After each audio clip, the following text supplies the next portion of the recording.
The terrace at this hour was a different place. During the day, it was a stage. The best seats in the house, the guests always said. And they were right.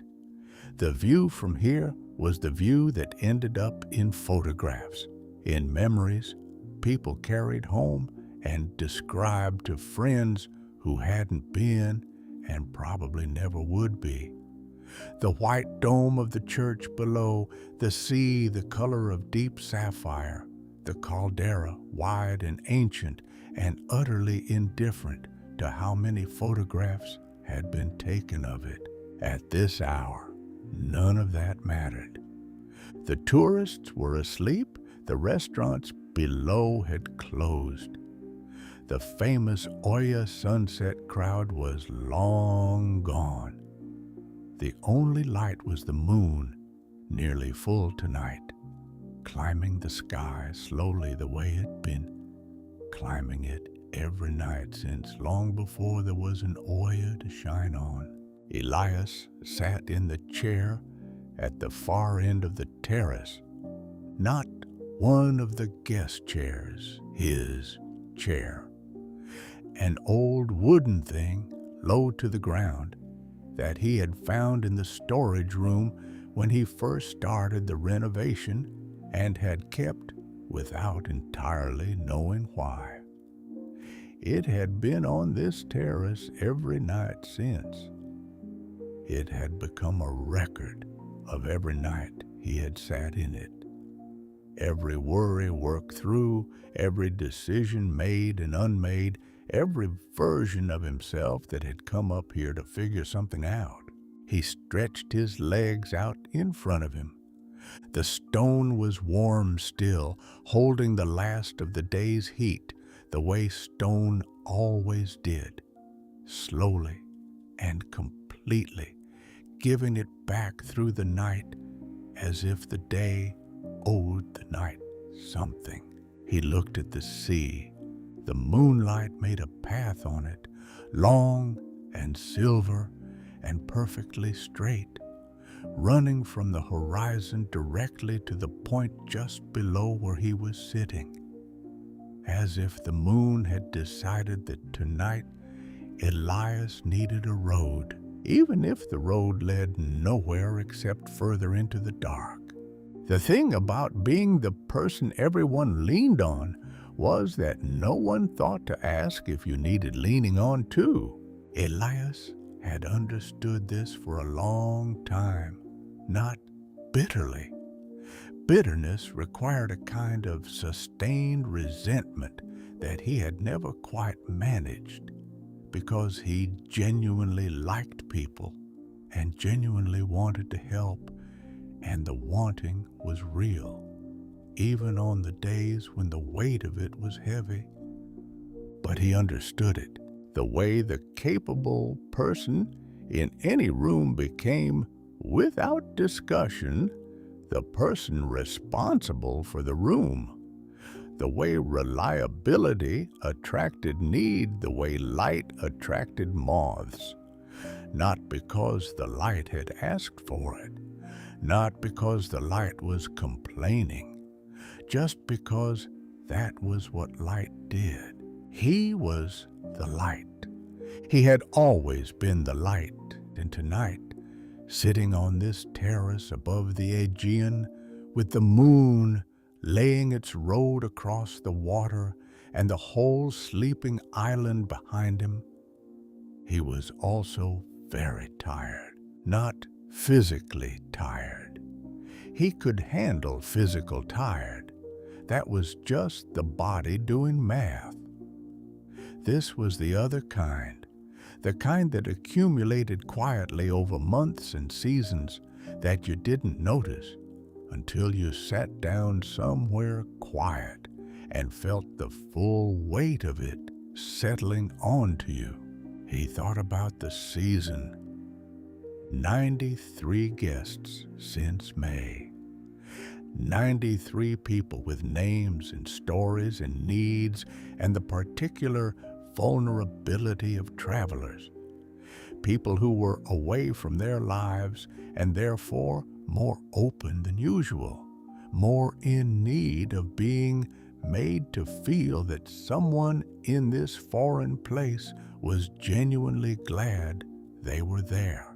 He had been genuinely glad every time. That was the thing that made it sustainable and the thing that made it exhausting in equal measure. It was real. He wasn't performing warmth, he was warm. The care he gave was actual care, and actual care, given 93 times in 4 months, left something behind. A residue, a kind of emotional accounting that no one ever talked about because no one ever thought to ask. His brother had called last week. They had talked for 40 minutes. Elias listened to everything: the job frustration, the relationship uncertainty, the low-grade anxiety of being 30 in a world that kept suggesting 30 should feel more settled than it did. He said the right things, asked the right questions, made his brother feel less alone. After he hung up, he had sat very still for a long time. Not because anything was wrong, just because he had given something and nothing had come back. And the math of that over time added up to something. Sometime around midnight, the wind changed. It came from the north now, cooler, carrying the particular smell of the open sea, not the harbor smell, not the smell of boats and tavernas and sunscreen, the deeper smell, the one that came from the part of the Aegean that had no name and no coastline and no one on it. Just water and wind and the ancient patience of a sea that had been doing this since before there were words for it. Elias closed his eyes. He let the wind move over him, his face, his hands resting on the arms of the chair, the back of his neck, where the day's tension had gathered. He carried it so consistently, he had stopped noticing it, until moments like this, when something released it. He thought about who he was when no one was watching. Not a different person. He had never been a different person in private than he was in public. That kind of performance required a self-division he had never been capable of, but a quieter version. A version that didn't need to fill the room, that could let the silences be what they were, that didn't instinctively reach for a joke or a gesture of warmth to smooth over any moment that felt uncertain. He had been reaching for a long time. There was always someone who needed the room held together, always something that required his particular brand of steadiness, warm and capable and never visibly overwhelmed. The kind of steadiness that looked effortless because he had spent years making it look that way. He opened his eyes. The moon had moved, not much. The moon was patient, was never in a hurry, moved the way that all truly powerful things moved, slowly without announcing it.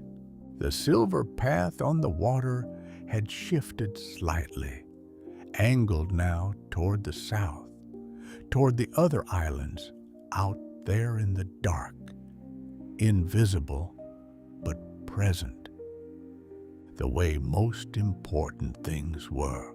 He thought about what he wanted, not from tomorrow, not from the season, not from the hotel or the business, deeper than that, the version of wanting that didn't have a plan attached to it yet. He wanted to be known, not recognized. He was recognized. People remembered him returned to the hotel because of him, wrote his name in reviews. That was recognition.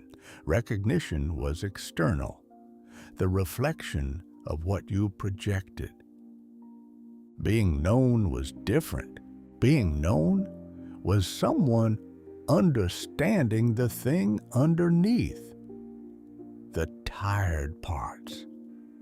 The parts that never made it into the performance because they were too unpolished, too uncertain, too much the work-in-progress version of a person who had built something beautiful and sometimes stood in the middle of it wondering what it had cost.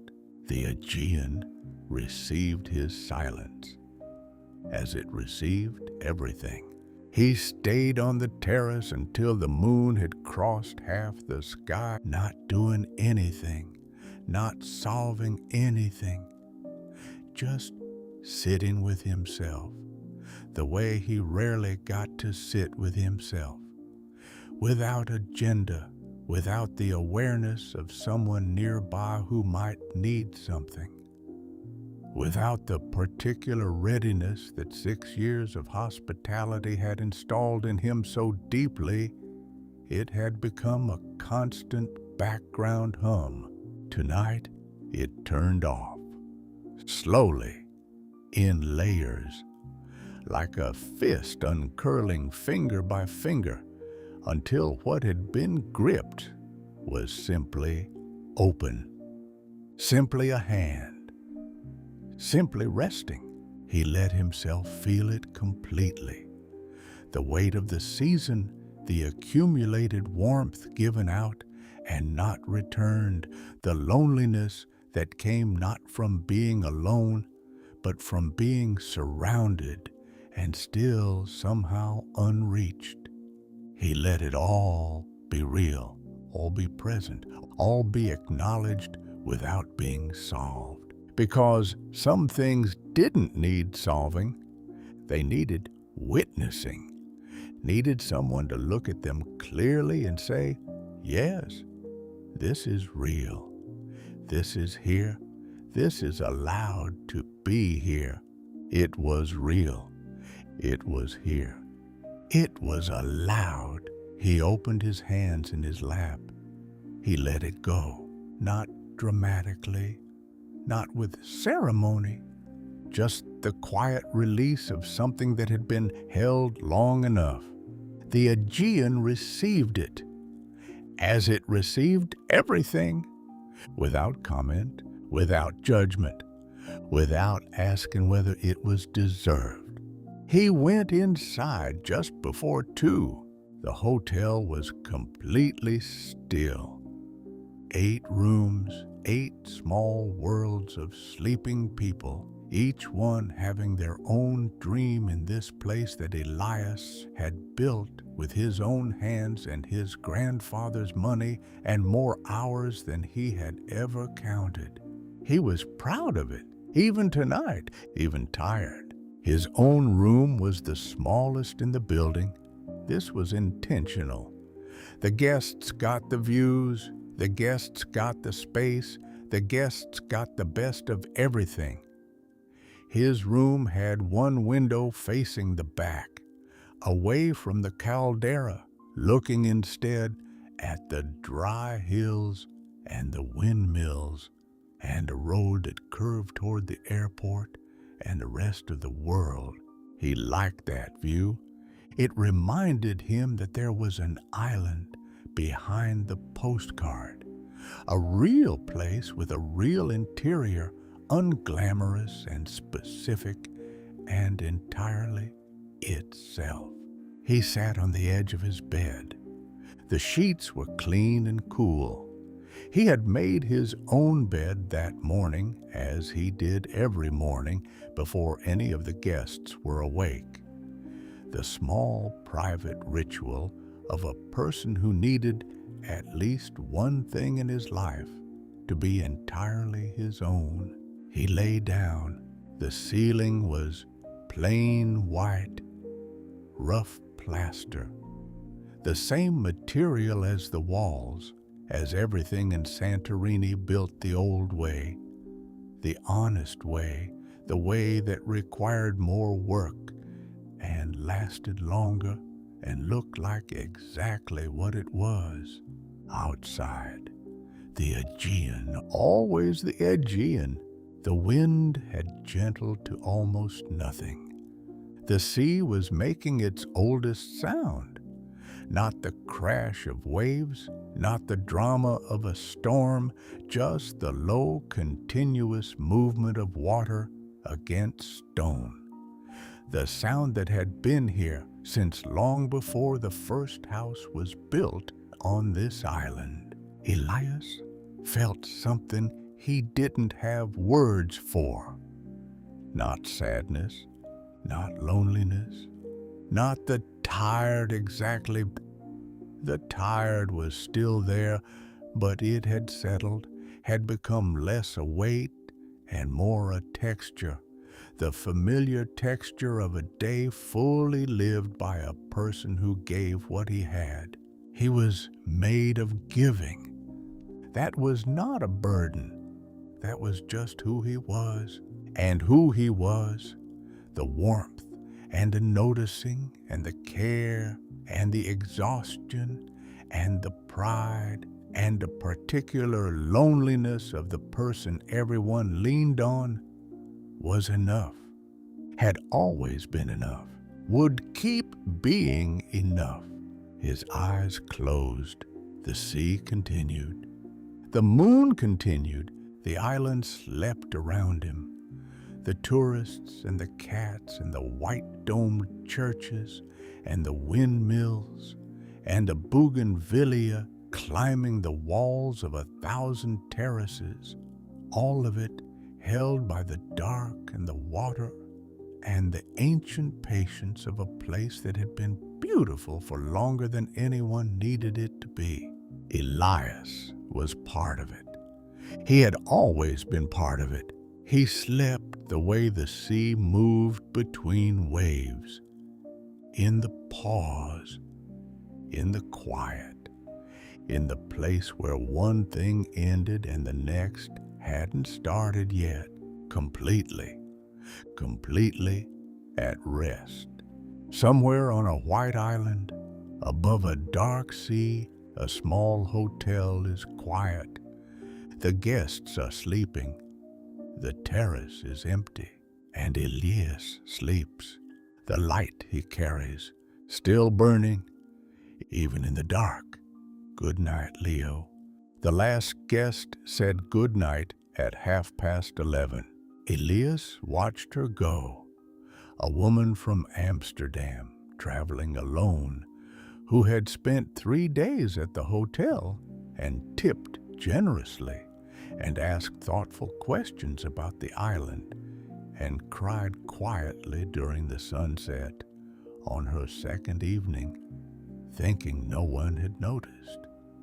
Elias had noticed. He always noticed. That was the thing about him that most people never saw, the thing hidden behind the easy smile and the perfectly timed joke, and the way he remembered every guest's name and their coffee order and the small details they'd mentioned once, forgot they'd mentioned. He noticed everything, every mood that walked through his door, every person who was pretending to be fine, every quiet sadness sitting behind a glass of wine on a terrace with a view that was supposed to make everything better. He was 32 years old, and he had been doing this for 6 years. 6 years of mornings that started before the sun and evenings that ended after midnight.